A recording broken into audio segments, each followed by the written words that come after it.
மிகப்பெரிய காரணம். பொருளாதாரமின்மையோ அல்லது தனக்கு தேவையான அந்த ஆசைகளை அவனால் நிறைவேற்றிக் கொள்ள முடியாத என்ற தன்மைகளோ இவைகளுடைய பின்னணியில் எது இருக்கிறது அப்படின்னு நீங்க பார்த்தீங்க என்று சொன்னால் இந்த ஒப்பிடுதல் என்கின்ற சிந்தனை தான் அதீத செல்வாக்கு செலுத்தி இருப்பதை நீங்கள் என்ன செய்யலாம், காணலாம். அவனால சந்தோஷமாக மகிழ்ச்சியாக நிம்மதியாக மனைவியோடோ பிள்ளைகளோடோ அல்லது அண்டை வீட்டானோடோ அல்லது தனது பொருளாதாரத்திலோ தனது தொழிலிலோ இருக்க முடியாத ஒரு நிலைமைக்கான காரணம் மனிதனுடைய இயல்பிலே மிகைத்திருக்கக்கூடிய அந்த ஒப்பிடுதல் என்ற தன்மை. அதனால தான் நான் ஒப்பிடுதல் என்பது மனிதர் இயல்பு என்பதை ஆரம்பமாக சொன்னேன். அது இந்த பகுதிக்கு மட்டும் வரக்கூடிய ஒரு குணம் அல்ல, மனிதனுடைய இயல்பிலே இருக்கிறது. அந்த இயல்பை இந்த விஷயத்தில் குறைக்காது விட்டால் அவனால் இந்த உலகத்திலே நிம்மதியாக வாழ முடியாது. நீங்க எல்லாரும் எடுத்து பாருங்க, ஏதோ ஒரு சில நம்ம உதாரணங்கள் கூட நம்மளை புரிந்து கொள்வதற்காக சொல்கிறேன். நாம் எங்கேயாவது ஒரு இடத்துல எல்லோரும் ஒரு விஷயத்துக்காக ஒரு தொழிலுக்காக ஏதோ ஒரு அம்சத்துக்காக ஒன்றை செய்ய வேண்டும் என்று அவன் நினைக்கிற நேரத்தில் முதலாவது எல்லாரும் நினைக்கக்கூடிய விஷயம் என்ன தெரியுமா? இது இருந்தா எனக்கு செஞ்சிருக்கலாம், இது இருந்தா நான் முன்னேறி இருக்கலாம், இது இருந்தால் நான் ஒரு என்ன செய்யலாம், ஒரு கேபிட்டல் போட்டிருக்கலாம், இது இருந்தா அப்படி என்று சொன்னால் 90% எப்படி சிந்திக்கிறாங்கன்னு சொன்னா அது இல்லை அதனால தான் நான் முன்னேறலை, அது இல்லை அதனால தான் நான் முன்னேறவில்லை. அதாவது தன்னிடத்தில் எந்த திறமையும் இல்லை, தன்னிடத்தில் எதுவுமே என்ன இல்லை, இறைவன் தராமல் வைத்திருக்கக்கூடிய ஒன்றில் தான் நம்பிக்கை வச்சுக்கிறான். இறைவன் அவருக்கு கொடுக்கலையே அதுல தான் 100% நம்பிக்கை வைத்திருக்கிறார்கள். இறைவன் தராத ஒரு பகுதி, அதாவது தன்னிடத்தில் இல்லாத ஒன்று, இது கிடைச்சிருந்தா நான் என்ன செஞ்சிருக்கலாம், முன்னேறி இருக்கலாம், இது இருந்தால் நம்ம போயிருக்கலாம், இது இருந்தால் ஒரு பிசினஸ் ஆரம்பிச்சிருக்கலாம், இது இருந்தால் நான் அப்படி செய்திருக்கலாம் என்பதில் தான் நிறைய பேர் நம்பிக்கை வைத்திருக்கிறார்களே தவிர எது இருக்குதோ அதில் அவர்களுக்கு நம்பிக்கை இல்லை. எது இருக்குதோ இதுல இருந்து நான் என்ன செய்யலாம் போகலாம் என்கின்ற நம்பிக்கை அப்படி இருக்கிறதாகவே அவங்க நினைக்கல. அப்படி ஒன்று இருப்பதாகவே அல்லாஹ் தஆலா அவர்களுக்கு அருள் செய்திருப்பதாகவே அவர்கள் என்ன செய்யவில்லை, நினைக்கவில்லை என்றால் அதற்கு காரணம் என்ன தெரியுமா?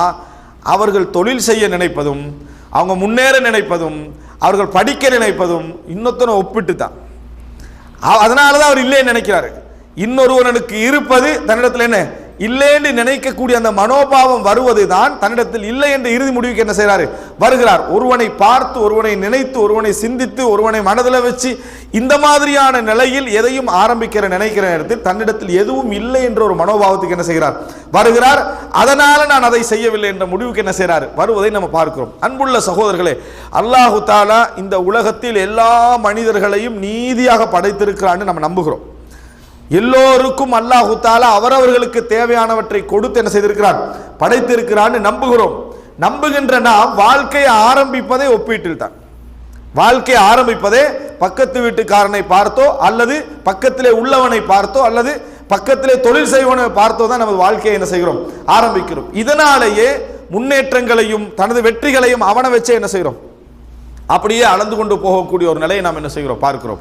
அன்புள்ள சகோதரர்களை, ரசூலுல்லாஹி ஸல்லல்லாஹு அலைஹி வஸல்லம் அவர்கள் தெளிவாக சொன்னார்கள், நீங்கள் உலக வாழ்க்கையில் ஒப்பீடு செய்ய வேண்டும் என்றால், இது மனசு ஆறுதலுக்காக எல்லாம் ரசூலுல்லாஹ் சொல்லலை, உலக வாழ்க்கையில ஒப்பீடு செய்யறதாக இருந்தா உங்களுக்கு மேலுள்ளவர்களை பார்க்க வேண்டாம், உங்களுக்கு மேலுள்ளவர்களை நீங்கள் பார்க்க வேண்டாம். இப்படியே ஒப்பீடு செய்யறதா நீங்க எங்க பார்க்கணும், உங்களுக்கு கீழுள்ளவர்களை என்ன செய்யுங்கள், பாருங்கள். காரணம் அது அர்த்தம் என்ன தெரியுமா? ரசூல் ஸல்லல்லாஹு அலைஹி வஸல்லம் சொல்லுடைய அர்த்தம், கீழுள்ள உங்களை தான் பார்த்து ஒப்பீடு செஞ்சு கண்டிக்கிறான். கீழே உள்ளவன் உங்களை பார்த்து தான் அவன் லைஃப் ஒப்பீடு செய்து கொண்டிருக்கிறான். அவன் முன்னேற்றத்துக்கு அவன் தொழிலுக்கு அவனது முயற்சிக்கெல்லாம் காரணமாக யார் இருக்கிறீங்க, நீங்க தான் இருந்து கண்டிக்கிறீங்க. அவன் முன்னேறுவதற்கும் அவன் ஒப்பிடுவதற்கும் அவன் படிப்பதற்கும் ஏதாவது ஒன்று செய்யறதும் உங்களே வச்சு தான், பாரு அவன் எப்படி இருக்கிறான் அப்படின்னு உங்களே வச்சு தான் அவன் முன்னேறிக்கிட்டு இருக்கிறான். எனவே நீங்க பார்ப்பதாக இருந்தால் கீழுள்ளவரை பாருங்கள் சொல்லிவிட்டு ரசூலுல்லாஹ் இன்னொன்று சொன்னாங்க. அதில் காரணம் தாலிக, அதாவது அதுதான் தாலிக அதுனா தாலிக அஜ்தர் அல்லா தஸ்தரு நிஅமத்தல்லாஹ், அல்லாஹ் உங்களுக்கு தந்திருக்கக்கூடிய நியமத்துக்களை நீங்கள் குறைத்து பார்க்காமல் இருப்பதற்கு அதுதான் பொருத்தமானது. ரசூல் ஸல்லல்லாஹு அலைஹி வஸல்லம் தாலிக அஜ்தர் அல்லா தஸ்தரு நிஅமத்தல்லாஹ், அல்லாஹ் உங்களுக்கு தந்திருக்கக்கூடிய நியமத்துக்களை குறைத்து பார்க்காமல் இருப்பதற்கு இதுதான் வழி அப்படின்னு ரசூலுல்லாஹி ஸல்லல்லாஹு அலைஹி வஸல்லம் சொன்னார்கள். அப்படின்னு அர்த்தம் என்ன, உங்களுக்கு அல்லாஹ் நியமத் தந்திருக்கிறான், அருள் செய்திருக்கிறான், நிறைய அல்லாஹ் தஆலா தந்திருக்கிறான், அதை குறைத்து பார்க்காமல் இருக்கு, அது இருக்கிறதே என்று தெரிஞ்சுக்கலாம்னா எங்க பார்க்கணும், கீழே பாருங்கள். அப்பதான் உங்களுக்கு என்ன விளங்கும், அவனை பார்த்து ஒப்பிட்டு என்னட்ட என்னென்னதெல்லாம் இருக்குது அப்படின்னு என்ன செய்யும், புரிந்து கொள்ள முடியும் என்று சொல்லி ரசூலுல்லாஹி ஸல்லல்லாஹு அலைஹி வஸல்லம் அவர்கள் சொல்கிறார்கள். இது ஒரு ஆறுதலுக்கல்ல, உண்மை நிலையை புரிந்து கொள்வதற்கு ரசூலுல்லாஹி ஸல்லல்லாஹு அலைஹி வஸல்லம் சொல்லி தந்த விஷயம். ஆனா அதிகமான மக்கள் எங்க பார்க்கறாங்க? மேலே உள்ளவர்களைத்தான் பார்ப்பார்கள் என்பது அந்த ஹதீஸிலிருந்து என்ன செய்யுது விளங்குது. அதனால ரசூலுல்லாஹ் அதை தடை செய்றாங்க. அங்கே பார்க்க வேண்டாம், நீங்க பார்க்கணுங்க, கீழே பாருங்க என்று ரசூலுல்லாஹி ஸல்லல்லாஹு அலைஹி வஸல்லம் அவர்கள் சொல்லி தருகிறார்கள். எனவே அன்புள்ள சகோதரர்களே, எங்களது வாழ்க்கையிலே அல்லாஹ் எங்களுக்கு தந்த ஒரு நிஅமத்தை இல்லை என்று நினைப்பதற்கான பிரதானமான காரணமே நாங்கள் பிறருடைய வாழ்க்கையோடு எங்களுடைய வாழ்க்கையை என்ன செய்வது, ஒப்பிடுவதுதான் பிரதானமான காரணம்.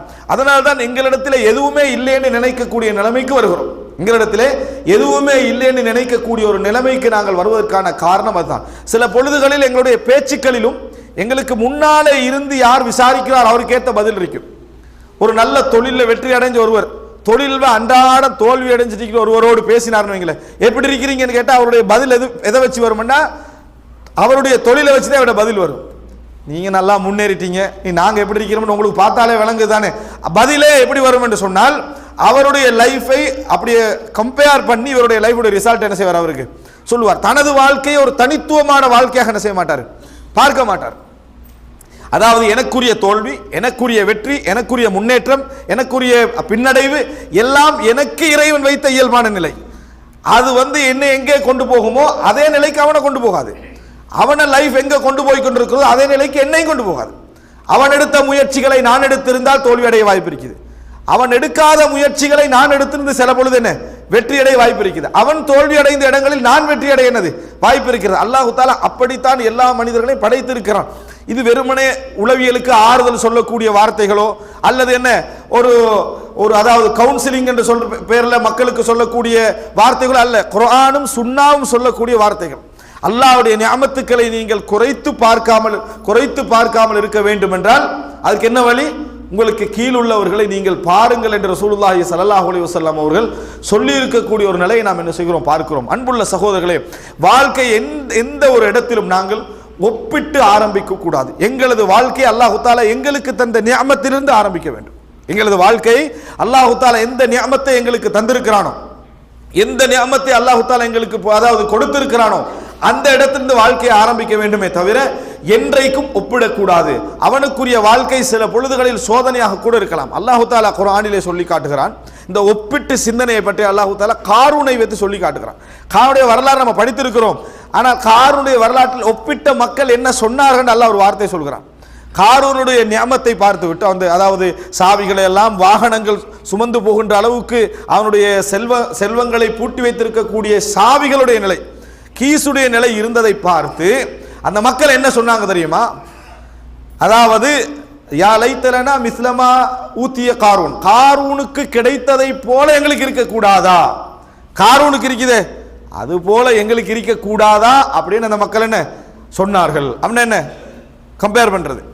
காரூன் என்ன கஷ்டப்பட்டிருப்பான்றது வேறு விஷயம். ஆனா கம்பேர் பண்ணவங்களை எப்படி செய்யறது? என்ன அவனுக்கு இருக்கிற மாதிரி எங்களுக்கு இருக்க கூடாதா கம்பேர் பண்ணிக்கிறது. இப்படி அந்த மக்கள் சொன்னார்கள். அல்லாஹ் தஆலா சொல்றான் அவர்களுக்கு இருந்தது போல எங்களுக்கு இருக்க கூடாது. நம்ம அல்லாஹ்ட்ட கேட்கக்கூட எப்படி நம்ம அல்லாஹ்ட்ட கேட்கணும்? யா அல்லாஹ் எனக்கு பொருளாதாரத்தை தான், எனக்கு வசதியை தான், அப்படி கேட்கணும். கேட்கிற நேரத்தில் கூட எங்களுக்கு கண் முன்னால யார் வாரா? எவனெல்லாம் நீ கம்பேர் பண்ணிக்கிற அவனுக்கு கிடைச்ச மாதிரி எனக்கு கிடைக்கணும். உங்களுக்கு செல்வம் தந்த மாதிரி எனக்கும் தர அல்லாஹ்ட்ட துவா கேளுங்கன்றது. அவருக்கு கொடுத்த மாதிரி உனக்கு தரணும், ஏன் நீ துவா கேட்கிற? அவருக்கு கொடுத்த மாதிரி அல்லாஹ்ட்ட அதை விட அதிகமாக கேட்க வேண்டியதுதான். கேட்கிற நேரத்தில் கூட எது நிக்குது? அவனுக்கு கொடுத்த மாதிரி எனக்கு என்னது இருக்கக்கூடாதான்னு அந்த மக்கள் சொன்னார்கள். அல்லாஹ் தஆலா சொல்றான். அதுக்கு பின்னால் அவன் அடிச்ச பெருமையின் காரணமாக, தம்பட்டத்தின் காரணமாக, தற்பெருமை காரணமாக அல்லாஹ் தஆலா அவனை என்ன செஞ்சான்? அழிச்சான். அப்ப அவ்வளவு செல்வத்தோடு இருந்தவனுக்கும் செருக்கின் காரணமாக என்ன செஞ்சான்? அழிஞ்சு போனான். அல்லாஹ் தஆலா சொல்றான். அதை பார்த்து விட்டு அடுத்த நாள் என்ன மக்கள் என்ன சொன்னாங்க தெரியுமா? அல்லாஹ் தஆலா எங்களை எல்லாம் என்ன செஞ்சிட்டான்? காப்பாத்திட்டான் இந்த விஷயத்திலிருந்து. அதுல முடிவு என்ன? அவன் அழிந்து போனதை பார்த்து விட்டு அல்லாஹ் தஆலா எங்களை என்ன செஞ்சிட்டான்? காப்பாத்தி விட்டான் என்று சொல்லி அவர்கள் சொன்னார்கள் என்று அல்லாஹ் தஆலா சொல்லி காட்டுகிறான். அப்படினால் எப்பையும் எந்த ஒரு விஷயத்திலையும் சொந்த முடிவில் இயங்காமல் மற்றவனுடைய முன்னேற்றத்தை கண்டால் நானும் முன்னேறன்னு நினைக்கிறது. அவன் விழுந்தா நல்ல காலம் அல்லாஹ் என்னை காப்பாத்திட்டான்றது. அவன் விழுந்துட்டானா என்ன நல்ல காலம் அல்லாஹ் என்னது என்னை இப்படியே வாழக்கூடிய நிலைமை நம்ம என்றைக்கு என்ன செய்யக்கூடாது, இருக்கக்கூடாது. ரசூலுல்லாஹி ஸல்லல்லாஹு அலைஹி வஸல்லம் சொன்னார்கள், அஹ்லுன் நாரி ஹம்ஸா, நரகவாதிகள் 5 குழுவினர். அதுல ஒரு குழு ரசூலுல்லாஹ் சொல்றாங்க, பார்த்தா விளங்கும் எப்படின்னு சொன்னா உலக வாழ்க்கையை தான் நிபந்தனையா வச்சு சொல்றாங்க. அதுல ரசூல் ஸல்லல்லாஹு அலைஹி வஸல்லம் அத்-தஈஃப் அல்லதி லா ஸப்ர லஹு, அதாவது எந்த விதமான உலக முயற்சியும் இல்லாமல் வாழக்கூடிய பலகீனர்கள், அல்லதீன லகும் தபஉன், அவர்கள் உங்களை தான் எப்பயும் ஃபாலோ பண்ணிக்கிட்டு இருப்பார்கள். அப்படின்னா என்ன, அவன் வந்து முன்னால் உள்ளவனை வச்சு தான் என்ன செய்வான், எதையுமே ஃபாலோ பண்ணி கொண்டிருப்பான். ரசூல் ஸல்லல்லாஹு அலைஹி வஸல்லம் சொல்றாங்க, எதையும் அவன் என்ன செய்யறதில்லை, அவனுக்கென்று ஒரு சொந்த முயற்சியும் கிடையாது. சொல்லிவிட்டு அல்லதீன லா யப்தகூன அஹ்லன் வலா மாலா, குடும்பம் தேடணும் என்ற எண்ணமும் இல்லை, பொருளாதாரம் தேடணும் என்ற எந்த எண்ணமும் அவனுக்கு என்ன இல்லை, சும்மா வாழ்ந்துட்டு இருப்பது. இந்த மாதிரியானவர்கள் நரகவாசிகளில் முதல் குழுவினர் ரசூல் ஸல்லல்லாஹு அலைஹி வஸல்லம். சஹீஹ் முஸ்லிமில் வரக்கூடிய செய்தி. எனவே அன்புள்ள சகோதரர்களே, என்றைக்கும் அல்லாஹு தாலா ஒவ்வொரு மனிதனுக்கும் பல கோடி நிஅமத்துக்களை கொடுத்துத்தான் அல்லாஹு தாலா படைத்திருக்கிறான். இன்னொருவரை ஒப்பிட்டு இன்னொரு வாழ்க்கையை சிந்தித்து தான் இவரது வாழ்க்கை முன்னேற வேண்டும் என்பதல்ல. அவருடைய தோல்வி ஒரு நாள் அதே முயற்சியில் இவரும் தோல்வி அடைவார் அர்த்தம் அல்ல.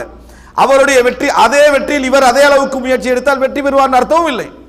அல்லாஹ்வுடைய கதிர் அங்கே என்ன செய்யும், முந்தும். நாம் என்ன பார்க்க வேண்டும், அல்லாஹ் எனக்கு என்ன நியமத் தந்திருக்கிறான், இந்த நியமத்தின் மூலம் எப்படி நான் இந்த உலக வாழ்க்கையை அமைத்துக் கொள்வது, அல்லாஹ்வுக்கு நன்றி செலுத்துவது.